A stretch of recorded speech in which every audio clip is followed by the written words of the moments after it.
Hey, good afternoon, everyone. Thank you so much for being here with us today. I hope you had a wonderful day. And so today I'm just here to share the word with you. I hope everyone is doing well and swell. And let me go ahead and start with a word of prayer, and then we'll dive right into the word. Dear Heavenly Father, we want to thank you so much for the day you've given us.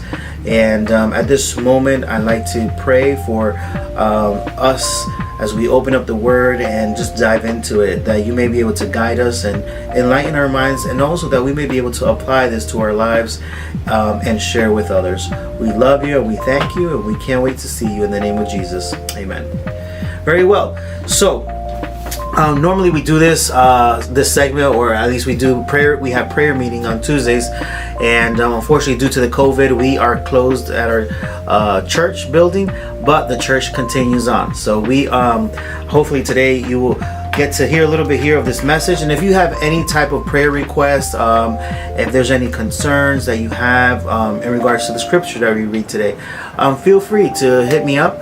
You can either leave a message on the comment section, or you can also DM me at Facebook. My name is Jose Omar Rodriguez. You can look me up by my full name, and you should be able to pull me up there. Anyways, diving into the word. Before we dive into the word, I remember when I was a kid. Actually, I was a grown-up. I remember when I was already a grown-up, and what I experimented was something called discouragement. I know that we've all been there. We've all been discouraged, probably since we were kids. There was something that may have discouraged you or myself, right? And so we just think, okay, what do we do to overcome discouragement? What do you do to overcome discouragement? Please hit me up with some comments in regards to that. What do you do? Discouragement is a big thing. It's a big factor in our lives. It's a make or break a deal, right? It's like either discouragement can come in the wrong time, wrong moment, wrong everything, and it could just mess us up for years to come. And then there's other discouragements in which we can analyze and think about it and then come back. And so I think in general, discouragements are good sometimes, because sometimes we need that. We need a little bit of that, taking our time and seeing the process, seeing what happened, or seeing what's happening at the moment, if it's a discouragement that is currently happening in your life. And then from there, assessing, what are the tools that I need, or what is it that I need to actually overcome this discouragement.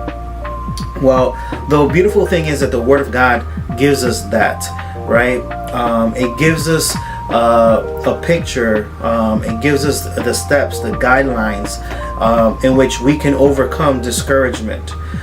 One of the biggest things for me as a pastor is sometimes when things don't go my way, or sometimes when someone comes with a critique, whether of my sermon, or maybe some discouraging words from a member. So how do I overcome that? Because I still have to be a pastor. I still have to lead. I still have to be a father. I still have to be a husband. I still have to be me. And sometimes that's hard. Sometimes we deal, discouragement makes us not like ourselves. It makes us feel, besides sad, it can stress us out. It can make us feel depressed. It could just throw a monkey wrench into our whole program. That program being ourselves, right? And the last thing that we need sometimes is discouragement. The reason I say sometimes discouragement is good is because sometimes, or many times, you can come back from discouragement. It is not the end of the world. Okay, discouragement, you can take the good and then leave the bad, because sometimes we need to face reality. Sometimes we need to face reality, and I think that's what was going on with Joshua here. He was facing reality. All this time he had been under the wings of Moses. Being under the wing of somebody, it's like, it's easy, right? Because if anything goes wrong, the blame doesn't go under the person that's under that person. It goes on the person that is leading. And so now Joshua was in charge of the Israelites because Moses had passed away, and Joshua now was in charge of the Israelites.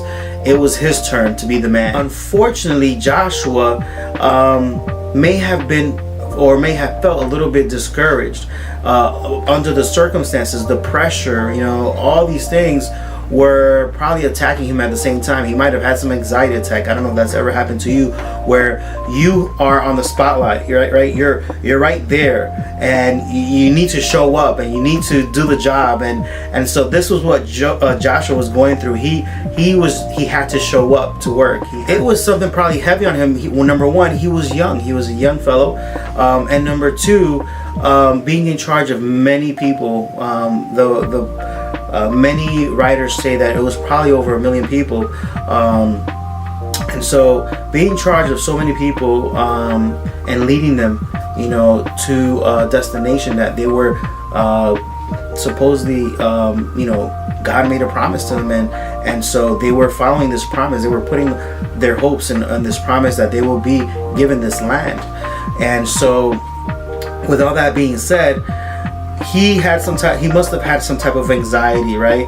Like overthinking things. And then maybe he may have heard some of the people say, maybe he's too young. And so the discouragement started to settle in, from different sources probably. Or maybe he didn't have an Instagram, or he didn't have a Facebook, but he probably did have those insiders that may have discouraged him, unfortunately, some way, somehow, because the responsibility is so big. And so we find ourselves in the book of Joshua and chapter 1. And I love this because I want to give you like a divine battle strategy. Okay, I want to give you a divine battle strategy for you to deal with whenever you face discouragement, right? It is awesome to have something, right, to kind of like these steps, these baby steps to follow through that will help you, and instead of discourage you, encourage you, lift you up. That's what I love about our God. He's the type of God that he loves to lift us up.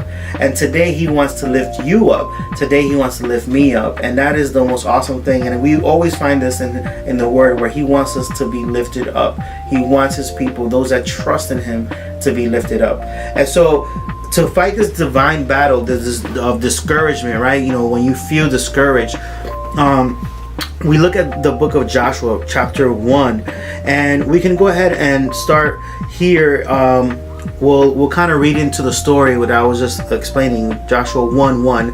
It says, after the death of Moses, the servant of the Lord said to Joshua, son of Nun, Moses' aide, Moses, my servant, is dead. Now then, you and all these people get ready to cross the Jordan River into the land I am about to give to them, to the Israelites. I will give you every place where you set your foot, as I promised Moses. Your territory will extend from desert to Lebanon, and from the great river, Euphrates, all the Hittite and country, to the Mediterranean Sea in the west. No one will be able to stand against you all days of your life. As I was with Moses, so I will be with you. I will never leave you nor forsake you. Be strong and courageous, because you will lead these people to inherit the land I swore to their ancestors to give to them. And it says, verse 7, be strong and be courageous. Sometimes, I don't know if you've ever been in the gym or in track and field, or maybe you're facing this opponent, and this is like God is like hyping my man up. He's hyping Joshua up, kind of like a coach when he hypes up his players. He's setting the tone, he's setting the bar, and this is probably the beginning of the game, right? And so the coach is telling the kids, even though they have this better, this team that probably has a 9-0 record, has an undefeated record, or probably, maybe you're facing in your job, in your workplace, these new tasks, your boss is confiding in you, is trusting in you that you can do the work. He knows you're qualified. He has seen you work really hard, and so now you're being trusted, more work or more task in the sense of responsibility. And so this is what's going on with Joshua. God was amping him up. God was setting the tone for Joshua and saying, listen, I'm going to give you all this. I promise your people, I promise you and your people that I will give you all this, and you will set this, and you will do that. And he's actually telling Joshua basically his future and how everything's going to turn out to be. And so Joshua, being so young and probably lived out through some important things. He's seen some things happen and how God has worked through Israel, but he's also seen kind of like the bad too, the negativity that the people can give. And if we know about the Israelites and things that we've read in the past, we see that, right? We see how they've always complained to Moses and how they treated Moses and so on and so on. And so when you see that could be because you're seeing that, you're hearing it at the moment, you may be discouraged, right? And so maybe when you're at that basketball game or whatever sport you were in, or maybe at the office, you will hear people say, well, she don't deserve that, or he don't deserve that. I don't know how he's gonna handle it because this is how he is, or he or she is, or whatever. And so you might hear rumors of discouragements, right? Of people being trying to discourage you.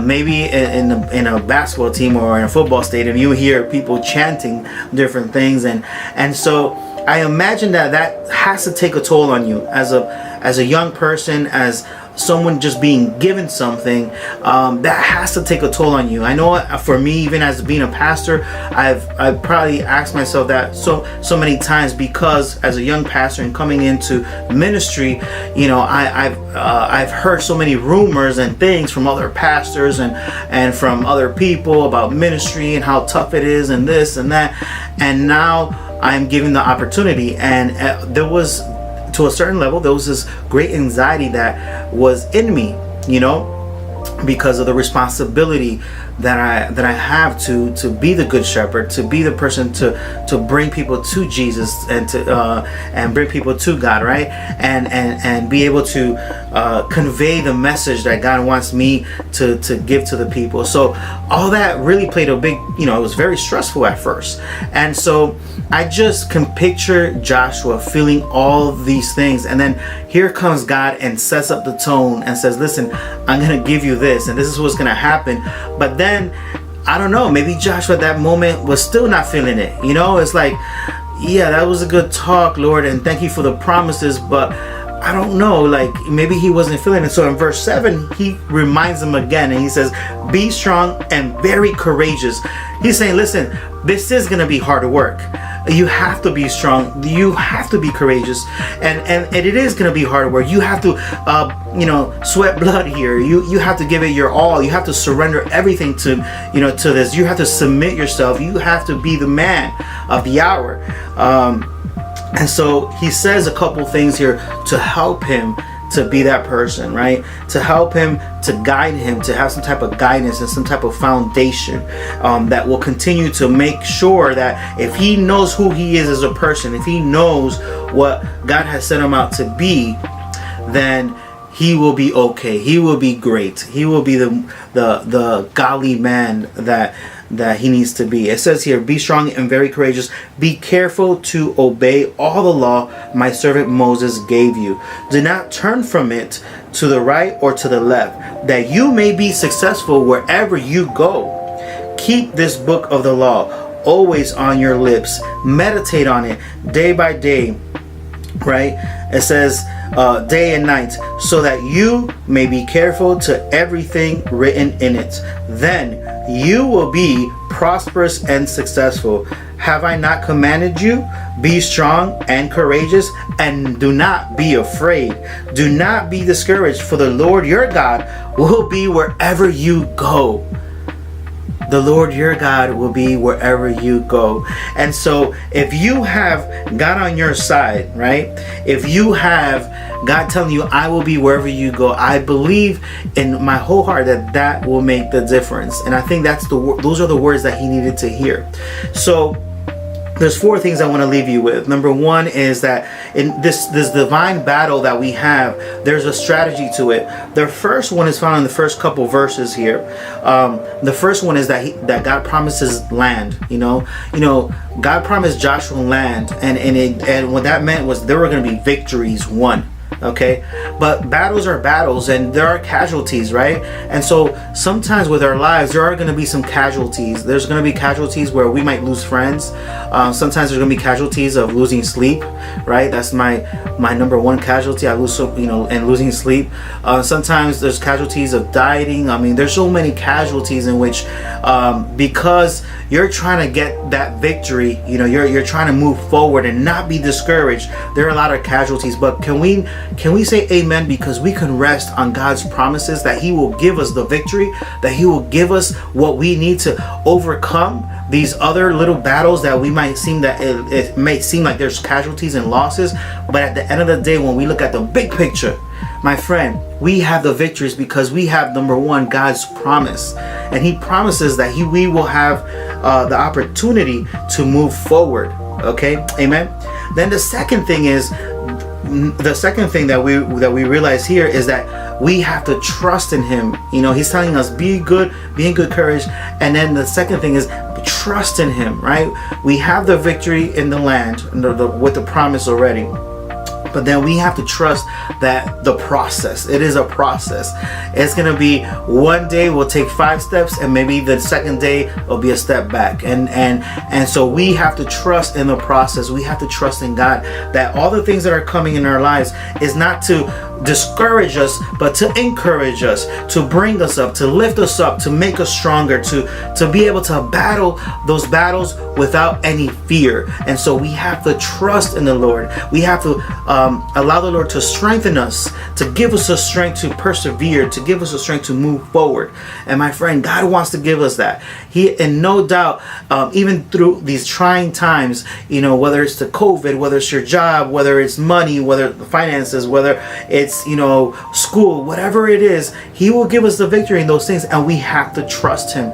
We have to rely that God is working everything out, whether it's good or bad. He is working things out for the greater good, for the big picture, for your victory. And so He will never back down His promises if we trust in Him. And even when we do not trust in Him, He continues to keep His promises, because He is the God of promises, right? Another thing is that when we read here is He says in verse I believe it's 8, He says, keep this book of the law always on your lips, and meditate on it day and night. So another thing that He's telling us here is that we need to obey, right? We need to keep this. There's an action there. It's not just knowing the law, knowing what God wants from us, knowing that, oh yeah, we can trust in Him because He has these promises. It's like we have to have some type of action behind it. So we have to go through that door, and face our boss if there's a problem. We have to go through that door and face our marriage if there's problems in our marriage and our finances, and with our kids. We have to go through that door. We cannot be afraid and leave that door shut, because we will never be able to move forward. We will never be able to meet that divine battle and really allow the Lord to work that through. It only will happen if we take action into what the Word of God is telling us, and that's keeping the law, knowing what God has in store for us, right? And the only way that we're going to do that, it says here that we have to meditate. But before we meditate, we have to keep that law in our lips, meaning that we have to read it, we have to memorize it, we have to uphold it in our lives. And to leave you that message for today, I hope that it helps you for the rest of the week. May God continue to bless you. And like I said, if you have any prayer requests, if there's anything else that you would like to, maybe a message that you would like to hear, or a question that you might have about the Bible, feel free to leave me a message either through YouTube, or through Facebook, my Facebook page, at the Jefferson as well, the Jefferson Central Facebook page, or you can leave it at my Facebook page, and we'll be more than happy to answer any questions or pray for any requests that you might have. May God continue to bless you. May you stay strong and be courageous, and allow God to strengthen you. And have a blessed night. Let us pray so that we can end this segment. Dear Heavenly Father, we want to thank you so much, because through the life of Joshua, we can see your power. We can see that you have plans just like you had for Joshua, you have plans for us as well. You have promises that you want to keep, right? You are the God that controls everything, that is in control. And so thank you for showing us through the life of Joshua, that even though we can be young, we can be old, we can be from a different neighborhood, we can be from different status. It doesn't matter where we're from, Father. We belong to you. And because we belong to you, because we are your children, we have an advantage. And that advantage is that if we trust in you, if we trust in your promises, if we obey your word, if we are consistent in searching out and seeking you out, Father, you will shine your light in us. And in shining your light within us, Father, others also will be able to see that mighty power that you have. Help us, Father, to be vessels, empty vessels for you to fill up with your power, with your word, with your Holy Spirit, that we can always be the ones, Father, to be able to share with others your love through our actions, that we can share the word through our actions as well, and be able to bring others to your feet. We love you. I pray for my friends that may be experiencing some difficulties in our life today, some discouragement, and may this word be able to be one to encourage them, to let them know, Father, that you are an awesome God and that you will prevail any evil that is in their lives, whether it's sickness, whether it's mental health, whether it's finances, whatever it is, Father, you are in control of everything. And if they just seek you out, Father, I know that you will give them victory over this land, over this situation. So please bless them, Father, as you have blessed me. We love you and we thank you, and we can't wait to see you. We pray for all these things in the name of Jesus. Amen. My friends, thank you so much for watching, and may God bless you, and that you may have a wonderful night. Take care.